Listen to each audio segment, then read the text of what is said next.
शादी लाहौर में होगा, मीटिंग कराची में होगा, क्रिकेट मैच पिशावर में होगा, उसका सालगिरह घर पे होगा।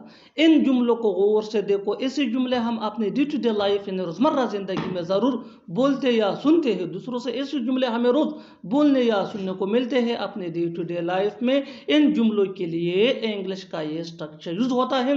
Late me explain. Subject plus will plus take place plus other words. यही वो फार्मूला है जिसकी मदद से आप भी सीख सकते हैं ऐसे जुमले अंग्रेजी जुबान में आसानी से। That can be really helpful for you. आगे डिटेल से समझाता हूँ मिसालों से। Here are some examples for better understanding. So make to watch this video till to end. इस वीडियो को स्किप मत करना। अच्छी तरह समझने के लिए इस वीडियो को आखिर तक जरूर देखना। शादी लाहौर में होगा। The wedding will take place in Lahore. The wedding will take place in Lahore. बिल्कुल फार्मूले को हमने फॉलो किया। Next example for better understanding. Meeting Karachi में होगा। The meeting will take place in Karachi. The meeting will take place in Karachi. One more example for better understanding. Cricket match Peshawar में होगा. The cricket match will take place in Peshawar. The cricket match will take place in Peshawar.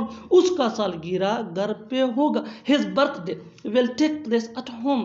His birthday will take place at home. और आखिर में ये sentence आपके लिए common session में इसका जवाब ज़रूर देना।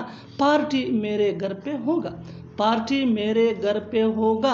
Subscribe to English PS for more advance English sentence structure. Thanks ma'am.